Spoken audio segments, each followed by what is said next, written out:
bien, est-ce que vous pouvez vous présenter, s'il vous plaît? Alors, Bertrand Duparchy, et voilà, je suis né en 1959, je viens d'avoir 62 ans. J'ai toujours habité sur l'agglomération, même si je suis né à Romans et qu'en fait je viens de repartir sur l'agglomération romanaise. On vient d'acquérir une nouvelle maison là-bas, on a déménagé il y a 3 mois. Mais donc j'ai toujours eu mon activité professionnelle ici sur Roussillon en tant qu'opticien. Et quand est-ce que vous avez rejoint du coup le Rhodia, sur quelle période?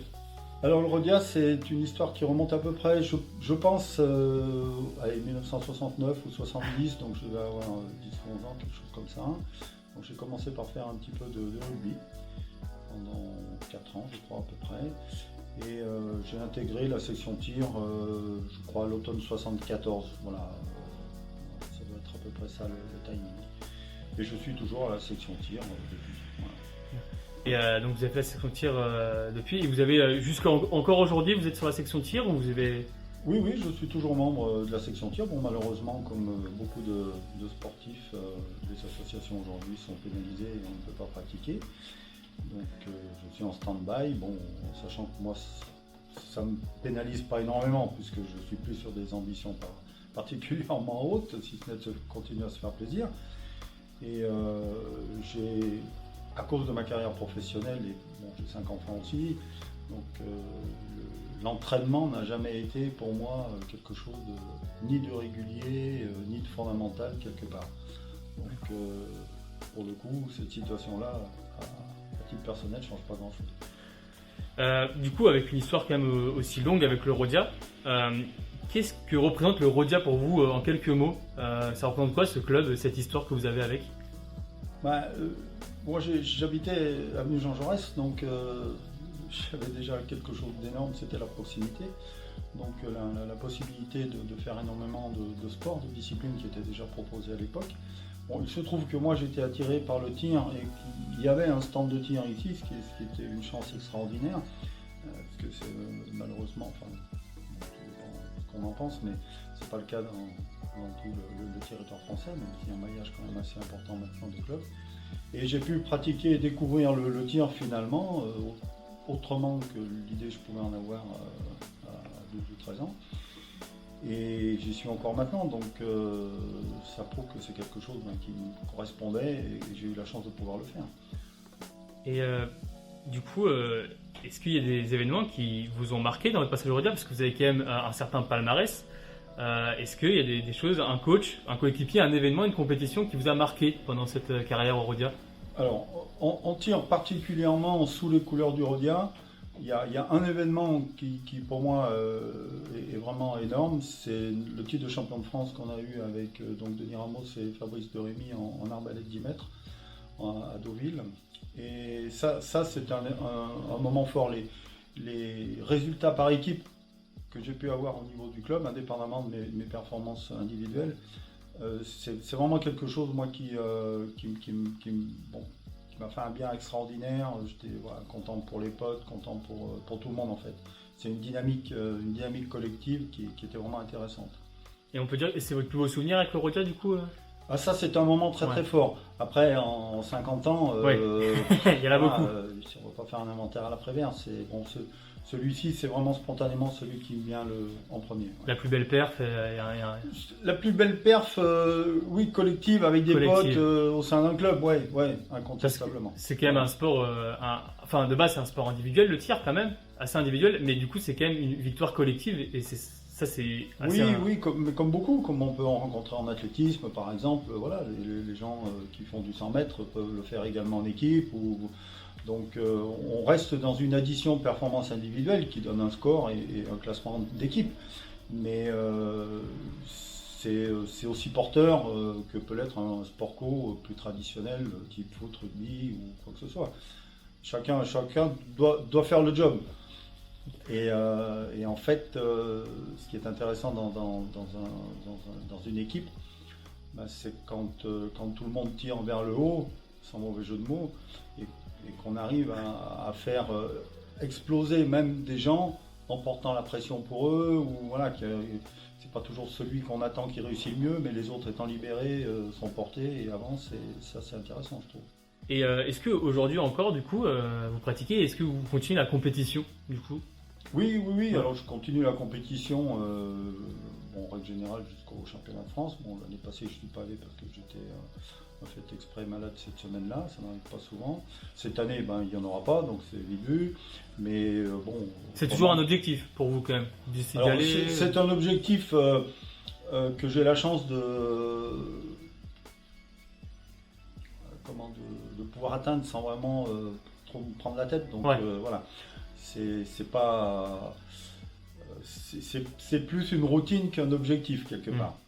Voilà, c'est le plaisir d'aller faire une compète, de revoir des vieux potes qui sont de toute la France, avec qui j'ai eu des moments sympas, que ce soit en équipe de France ou à d'autres moments. Donc c'est un moment de rencontre en plus d'un moment de compétition particulier. Parce que du coup, vous tirez tous les jours pour, aujourd'hui ou maintenant, qu'est-ce que vous faites pour vous entraîner maintenant parce que vous faites quand même des belles compétitions, même si vous dites que c'est pas, c'est quand même à votre portée. Non, alors mon temps d'entraînement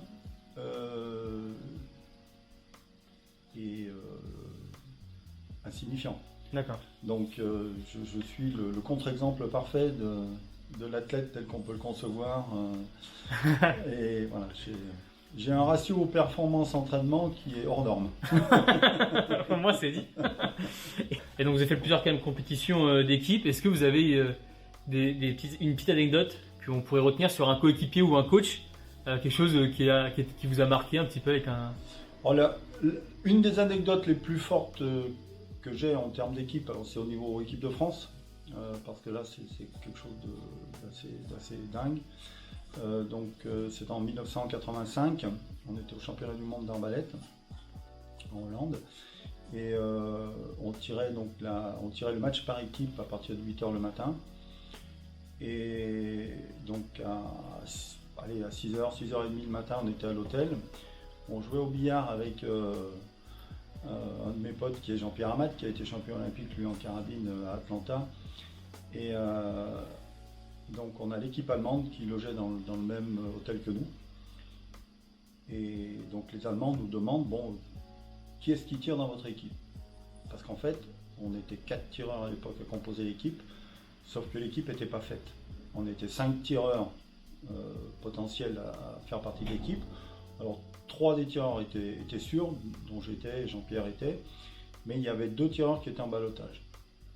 Donc en gros, 1 heure avant la compète, on ne savait pas la composition de l'équipe.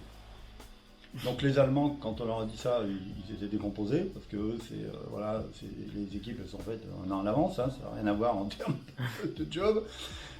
Et donc on est parti sur le stand de tir, et à l'époque c'est moi qui conduisais le véhicule d'ailleurs fédéral, et j'avais l'entraîneur qui était à côté de moi, qui s'appelle Charles Mader, qui était un Suisse, qui était blanc comme un linge, qui n'avait rien dormi de la nuit, et je me rappelle, mais cette image elle est énorme, en fait j'ai arrêté le minibus devant le stand pour qu'on dépose nos affaires, et c'est à ce moment-là qu'il a pris la décision, il a dit c'est André qui tire. Donc on était en gros 45 minutes avant le début du match. D'accord. Et on finit champion du monde, recordman du monde sur cette compète-là. Donc, et ça c'était fabuleux. Incroyable. Voilà. Incroyable. Donc tout est possible. Tout est possible. Il faut croire, il faut faire le job et croire, c'est tout. Il faut avoir confiance en soi. Du coup, sur la même dynamique, est-ce que vous avez un petit mot du coup pour les bleus et blancs, pour tous les adhérents, licenciés ou supporters du Rhodia Club?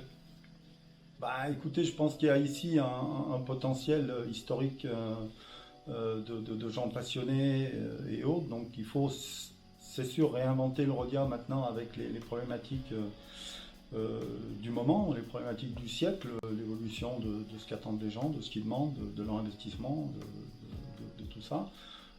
Tout a changé depuis un siècle que cette grande dame a vu le jour.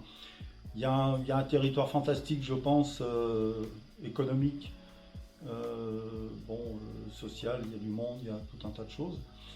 Et j'espère que René Clavel pourra trouver les bons leviers et aura en face de lui des interlocuteurs qui permettront à cette structure d'avancer, d'évoluer et d'offrir peut-être le plein potentiel qui, à mon avis, a manqué à certains moments ici, quoi. Voilà. Là, je crois que vous avez répondu à ma dernière question que je voulais vous poser, qui était que voyez-vous pour l'avenir du Rhodia? Donc, pour moi, il y a une chose qui est indispensable un peu dans tout, mais on a la chance ici d'avoir un socle de population énorme, un socle de formateurs importants et compagnie. Je pense qu'on a peut-être à certains moments, on a manqué un petit peu d'ambition sur le haut niveau et qu'il y a eu peut-être trop d'opposition. Voilà, moi c'est un ressenti que j'ai, hein, c'est pas un jugement, c'est un ressenti que j'ai. Et que si on arrive à recoller les morceaux et à recréer le fil rouge entre cette base qui a besoin d'idoles de toute façon pour avancer et du haut niveau qui a besoin d'un creuset pour rester à un niveau, pour rester voilà, en éliminant toutes ces guerres de clochers, toutes ces petites guerres individuelles et tout ça, je pense qu'il y a vraiment un potentiel de ouf ici à développer et voilà, c'est tout le bien que je souhaite à ce club. Monsieur Duperchy, merci d'avoir répondu à nos Avec questions plaisir. et d'avoir donné cette interview pour le Rhodia Club. Avec Merci plaisir. beaucoup. Merci à vous.